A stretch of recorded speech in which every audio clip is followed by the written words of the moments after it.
Hi everyone, welcome to Miss Adams Teaches Poetry. In this video, we're going to be taking a look at Thomas Hardy's poem, The Man He Killed from 1902.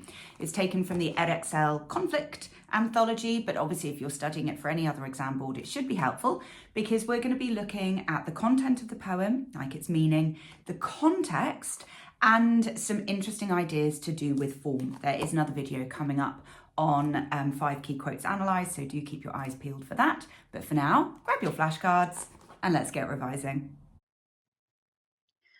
Okay, so in the poem The Man He Killed, the narrator is a soldier who has returned from war and is looking back at his experiences, thinking specifically about another soldier that he killed. And he hypothesizes how different it would be had he simply met this man in a pub, how he would have treated him as a friend. So the poem is really dealing with the kind of conflict of war and the lack of control that the soldiers had, but also with the individual guilt a person feels having killed another out of duty, despite his knowledge that he would have had to do the same to him. It was just that he got the shot in first. Okay, so if we think about context, obviously this is written by the great Thomas Hardy, who was kicking about from 1840 to 1928. He was very, very famous for his novels, but in the later part of his career, he turned more to poetry.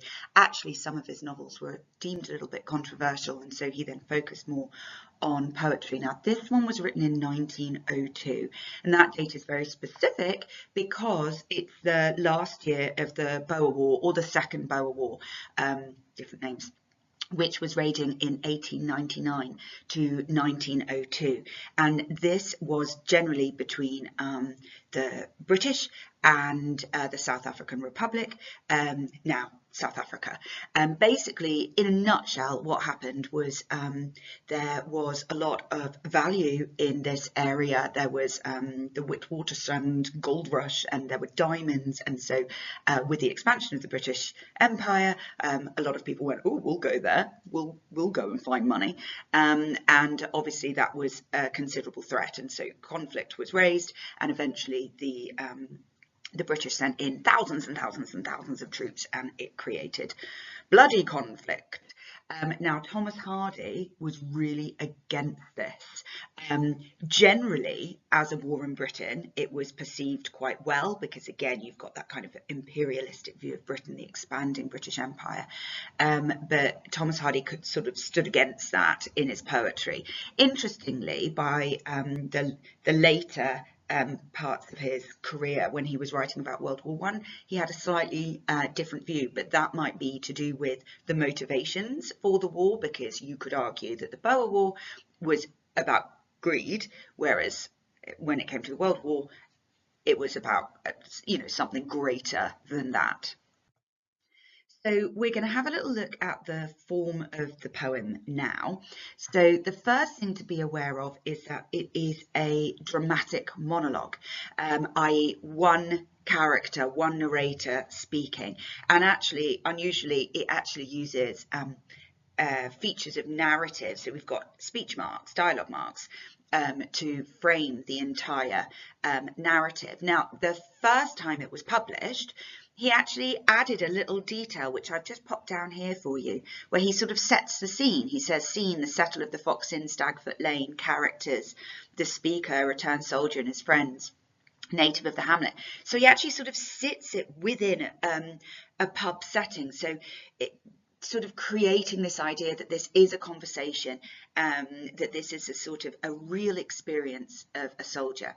Now, in terms of the bits and pieces to do with form, we've got 5 quatrains, so that's 5 4-line stanzas, and we have got an A-B-A-B rhyme scheme, and largely the poem is in iambic trimeter, but the third line of every stanza is in tetrameter. So you'll notice that that line is a little bit longer, but that's fixed all the way through.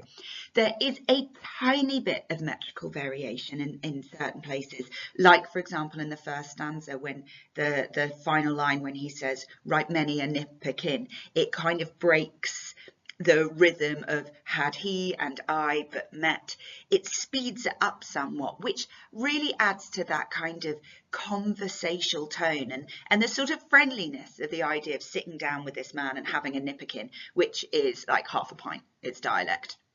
So the actual sound of the poem created by the rhyme and the rhythm, some people say that it's quite ballad-like, which is normally ABCB, but ballads have that kind of lilting sound because they're stories almost like set to music. And you could also think that the rhythm is very upbeat, almost sort of like nursery rhyme-like. And obviously this creates some irony because the sort of upbeat anecdotal way of telling the story is at odds with the kind of harrowing tale of death and conflict and guilt. And like I said, it also creates this very kind of conversational tone that the poem has all the way through. That's it for me on this one. There will be another poem coming up, as always, looking at 5 key quotes, so keep your eyes peeled for that. But for now, that's it from me. Thank you so much for watching. Do subscribe if it's useful. Do share it with your friends because we're all in the same boat. Otherwise, happy revising.